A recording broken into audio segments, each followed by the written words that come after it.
Então, o Dr. Norberto fala de registro de medicamentos na Anvisa, que é uma área que ele conhece muito bem. Nós trabalhamos juntos na Agência Nacional de Vigilância Sanitária desde 2005. Ele, inclusive, foi nosso diretor adjunto durante um grande período lá. Obrigado, Norberto, pela tua presença e deferência aqui com a gente. Eu agradeço, em nome da Anvisa, o convite para estar aqui e também pela oportunidade de rever o Dirceu, que há tempos nós não nos encontrávamos com tempo, né? E trabalhamos, de fato, juntos desde 2005 na Anvisa e ajudamos, né, a construir essa área de medicamentos sempre com a perspectiva da garantia do acesso, de fato. Ou seja, a minha fala, basicamente, eu não fiz nenhuma apresentação em PowerPoint, porque me parece que é importante que a gente não se perca nos detalhes de uma apresentação e possamos identificar o que é de mais importante na questão de registro, especificamente, nós podemos utilizar para o debate que possa contribuir para a melhoria nesse campo no Brasil. Certamente, a definição de como se dá registros de medicamentos num determinado país é um dos fatores que contribui decisivamente para ampliar ou para reduzir o acesso das pessoas aos medicamentos e às tecnologias necessárias no campo da saúde. A Anvisa, desde muito tempo, tem trabalhado no sentido de estruturar um arcabouço regulatório, ou seja, um conjunto de normas que tenha, de um lado, o cumprimento da sua responsabilidade formal, da sua responsabilidade institucional, que é a de utilizar os mecanismos adequados para possibilitar a disponibilidade às pessoas, né, a todas as pessoas no país, seja de medicamentos, seja de tecnologias ou de serviços, que tenham garantidas a sua qualidade, a sua segurança e a sua eficácia, né?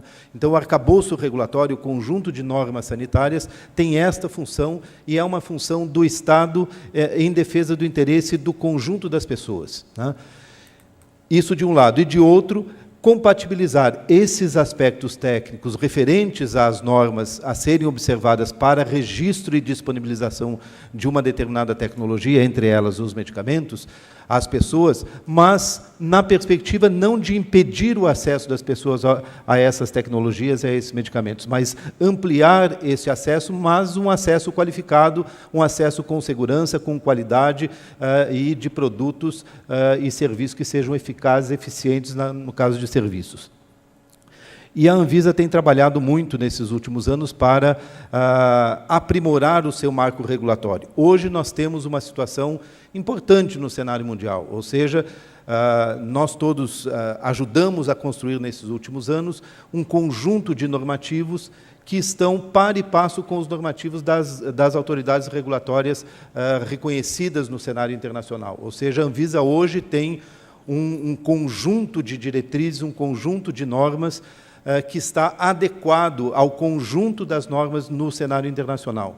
E, cada vez mais, a Anvisa tem atuado no sentido de não ser apenas receptora de definições geradas por outras autoridades regulatórias ou outros conjuntos de autoridades no mundo, mas sim ser participante do processo de definição desses critérios.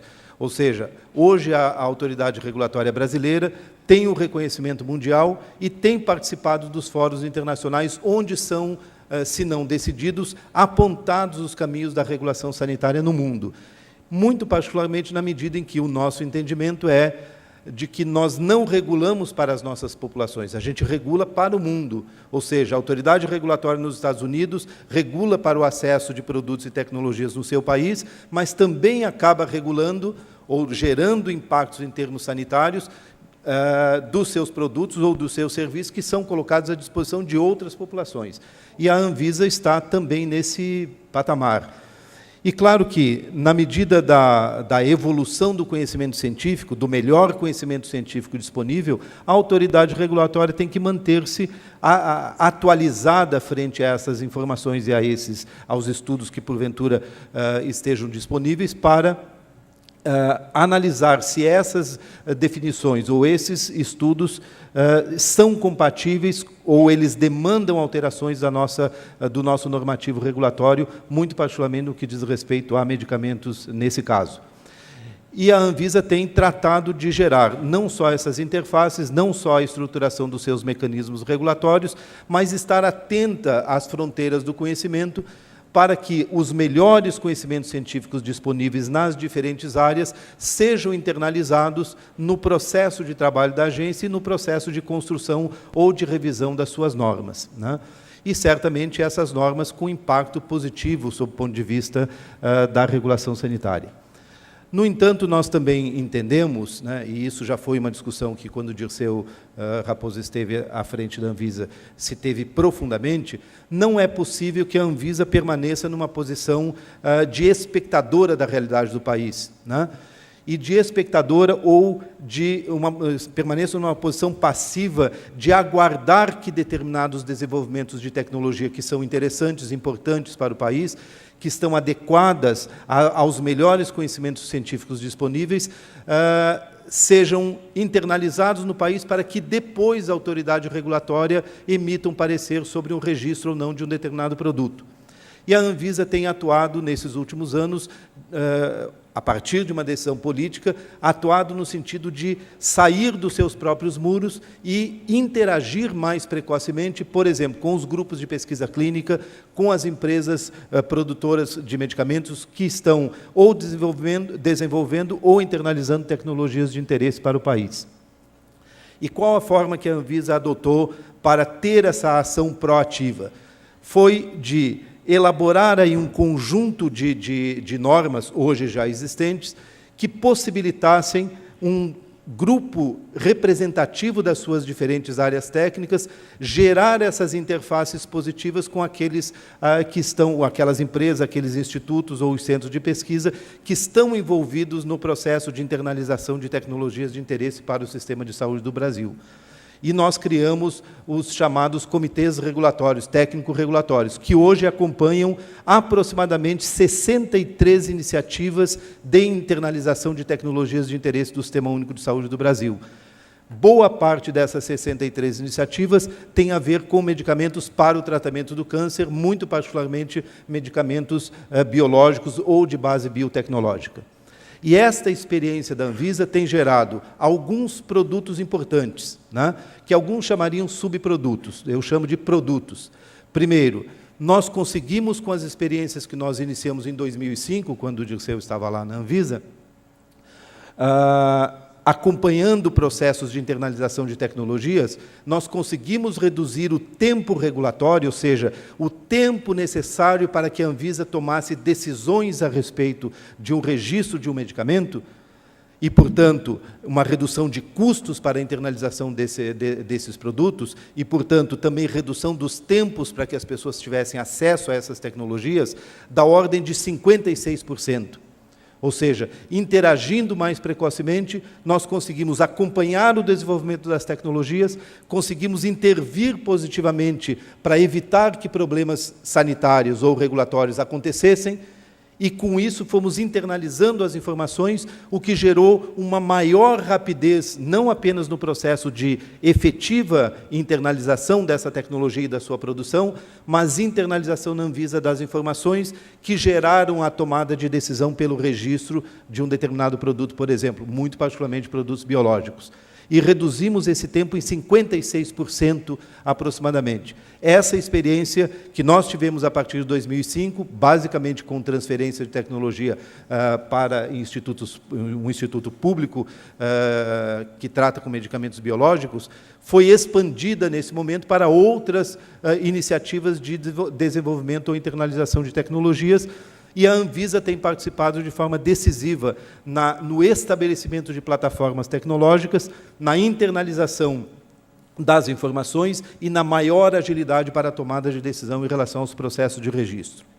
E nós, obviamente, tínhamos, e Dirceu Raposo também participou desse processo, ou seja, foi na sua gestão que isso foi encaminhado e a tomada de decisão foi logo em seguida, nós tínhamos necessariamente que, além de criar a segurança jurídica para que essa ação proativa da Anvisa acontecesse, também tivéssemos normativos mais adequados.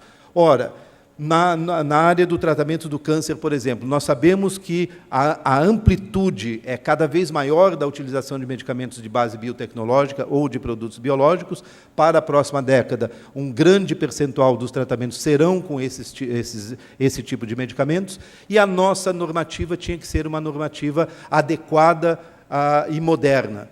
Ao contrário do que aconteceu com os medicamentos genéricos, por exemplo, que o Brasil adotou uma regra 20 anos depois das indústrias dos países chamados desenvolvidos, hoje, no campo de medicamentos biológicos, nós temos um conjunto de regras para registro e ações de pós-registro de medicamentos biológicos que está par e passo com as grandes autoridades regulatórias reconhecidas internacionalmente. Ou seja, o Brasil hoje tem uma posição importante nesse cenário e aponta caminhos acelerados para o processo de internalização de produtos biológicos, sejam eles produtos originais ou produtos biosimilares, com absolutamente todo cuidado no que diz respeito à segurança e à eficácia desses produtos quando disponibilizados ao conjunto da população.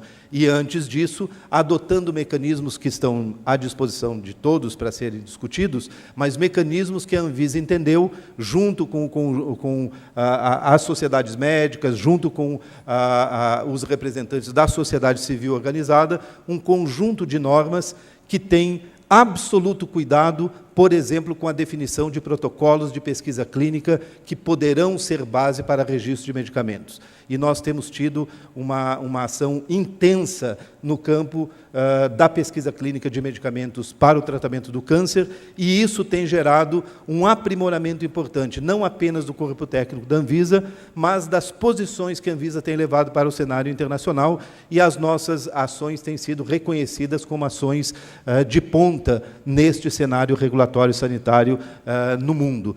E, certamente, a Anvisa não tende a regredir nesses cuidados, na medida em que não se afasta da sua responsabilidade em proteger a saúde das pessoas, seja no processo de pesquisa clínica, seja no processo de registro e no acompanhamento, ou seja, nas ações depois de registrado e já em uso de um determinado medicamento, a partir do aprimoramento dos nossos instrumentos, por exemplo, de farmacovigilância.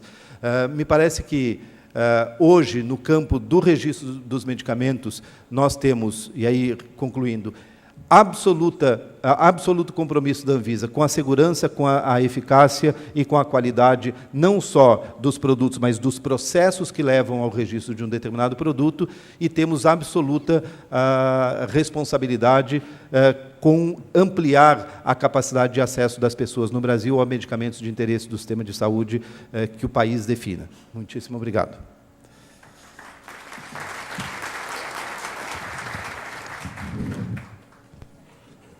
Obrigada, doutor Norberto, pela participação. O doutor Norberto falou agora um pouco, então, sobre acesso a medicamentos, a gente vai continuar falando sobre isso, mas eu vou pedir para vocês que, se alguma dúvida ficou restante, para vocês anotarem, que depois, daqui a algum tempo, depois das outras apresentações, vamos abrir para as perguntas e para os debates, e aí vocês poderão perguntar, tirar uma dúvida.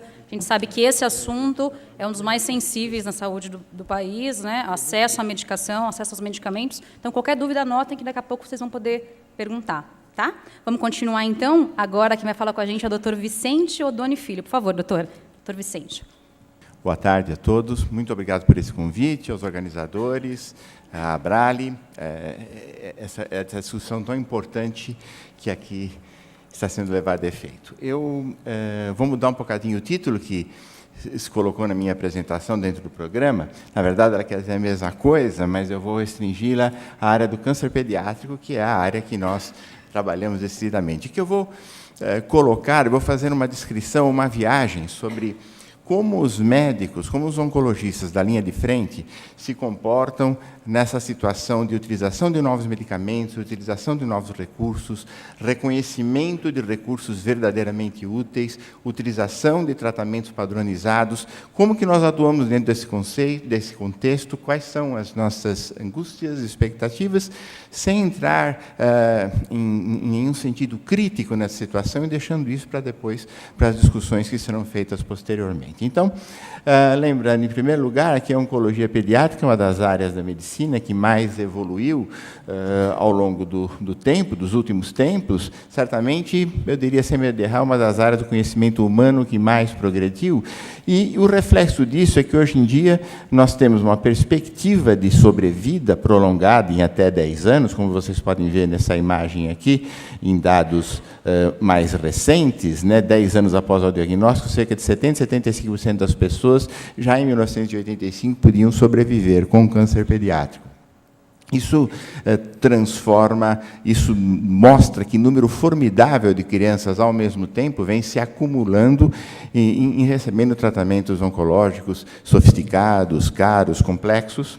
Isto, apesar de nós termos, na oncologia pediátrica, uma área em que a entrada de pacientes, ou a população que enfim, objeto desse tipo de atenção, é bastante reduzida. Esses são dados brasileiros do Instituto Nacional do Câncer, de 2008, onde nós estamos vendo que cerca de 10 mil pacientes, pouco menos de 10 mil pacientes entre 0 e 18 anos, tiveram câncer naquele ano. Isso é um percentual bastante pequeno em relação a todos os casos de câncer, mas, enfim, apesar de ser realmente um número pequeno, um número extremamente reduzido comparado com outras moléstias de muito maior amplitude de acometimento, é um número extremamente significante do ponto de vista de impactos que isso traz em políticas de atenção médica. Eu vou centrar os meus comentários utilizando o exemplo da leucemia linfocítica aguda, que é o tipo de câncer mais frequente na infância. Cerca de 1/3 desses casos de câncer na infância, particularmente até os 15 anos, são de leucemia linfocítica aguda. Vou centrar meus comentários nessa área e, com isso, dar uma base de discussão para as perguntas, etc., que virão posteriormente. Então, veja, em 1967, 25% das crianças com leucemia linfocítica aguda sobreviviam longamente, muitas delas se curavam.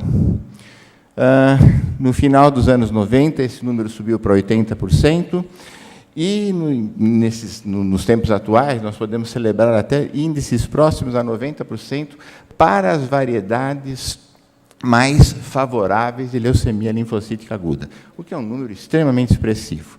E é uma doença que permite até, eu não vou entrar em detalhes, obviamente, protocolares disso daqui, mas dizer apenas a vocês que nós temos até a condição de reconhecer, dentro desse grupo de moléstias, as crianças leucêmicas, algumas com comportamento particularmente favorável, que permitem até a utilização, com grande sucesso, de recursos medicamentosos extremamente simples, se nós olharmos, enfim, a complexidade habitual dos tratamentos oncológicos que são oferecidos.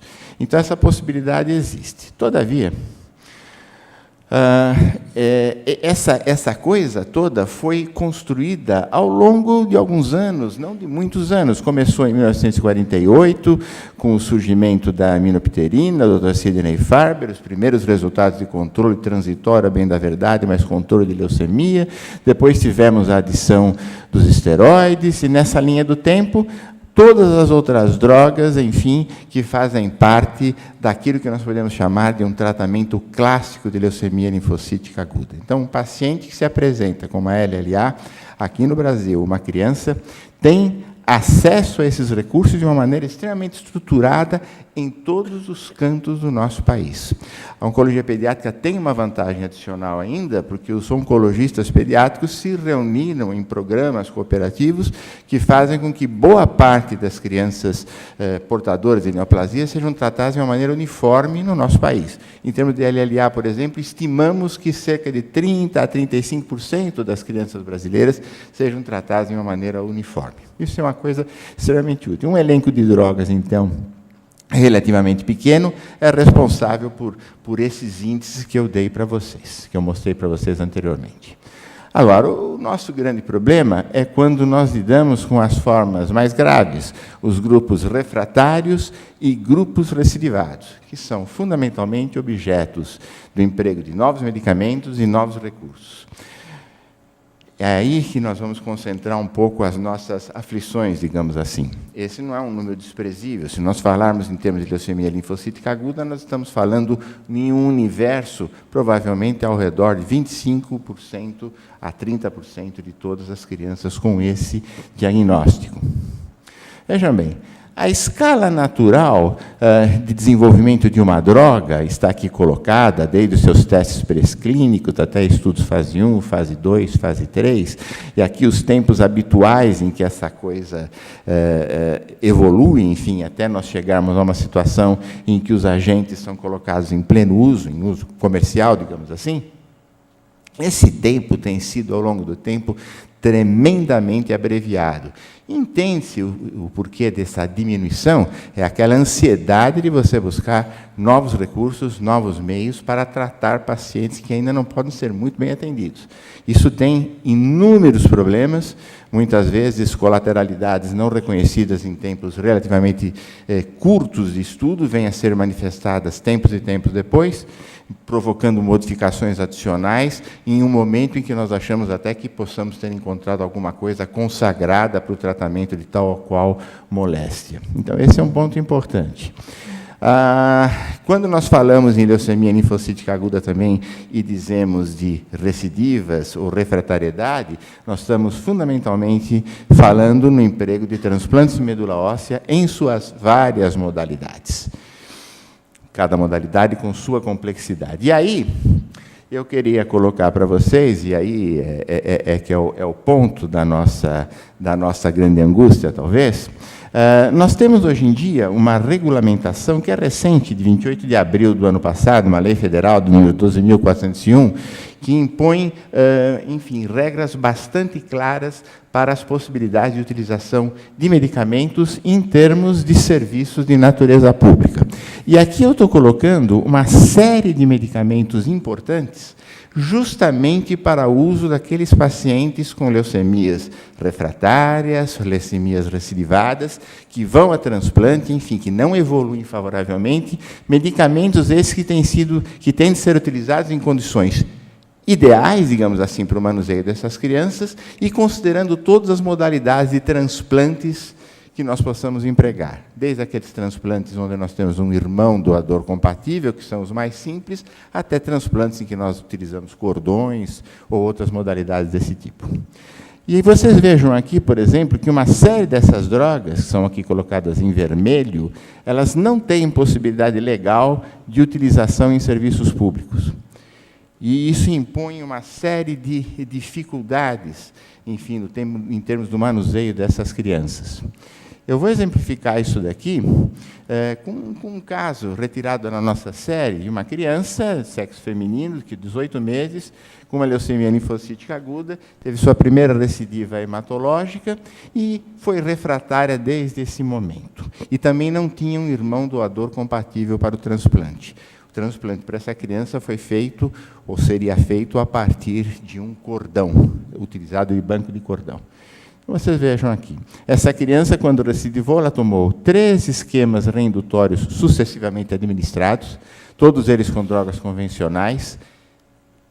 Não foi passível de ser alcançado, não foi possível ser alcançado um novo controle dessa moléstia. O melhor que nós conseguimos foi ter uma persistência de doença na medula óssea entre 7,5% e 10%. Nesse momento foi feito um transplante halogênico com cordão. A evolução inicial dessa criança foi satisfatória, mas depois ela desenvolveu uma grave doença de enxerto versus hospedeiro, uma síndrome veno-oclusiva grave. Hoje tem um outro nome essa doença, mas, enfim, é um nome ainda muito utilizado, e complicações infecciosas virais muito graves. E essa criança utilizou rigorosamente os medicamentos disponíveis no nosso contexto de utilização legal formal. Então, por exemplo, em termos de drogas formais, para que nós pudéssemos induzir e controlar essa doença, levar essa taxa de blastos a zero, faltou, por exemplo, o emprego de clofarabina, que, em termos atuais científicos, seria o ideal para tal. Nós não usamos. Se nós tivéssemos transplantado essa criança com uma doença totalmente controlada, as perspectivas de sucesso seriam melhores. Nós usamos também uma outra droga chamada Milotarg, que atua sobre um antígeno chamado CD33, que essa criança anomalamente expressava. Ela poderia utilizar e se beneficiar disso. Nós não empregamos o defibrotide, que é uma droga interessante na profilaxia de doença veno-oclusiva grave. E quando ela teve as complicações infecciosas virais graves, houve a necessidade de emprego de algumas drogas, como o Foscarnet e o Cidofovir, que também não puderam ser empregadas. Então, o que aconteceu com essa criança? Essa criança veio a ter um óbito, veio a falecer, 121 dias após a sua internação para o transplante. Então, agora eu vou esquecer esse desfecho humanamente tão trágico e vou me restringir a comentários exclusivamente de natureza, entre aspas, econômica, digamos assim. Vejam bem, considerando-se o custo total desta internação, que culminou em óbito, quer dizer, ela foi totalmente infrutífera e, enfim, sofrida para a criança, e supondo-se, aí é um exercício com um pouco de imaginação, um exercício honesto, acreditem, mas com um pouco de imaginação, supondo-se a intervenção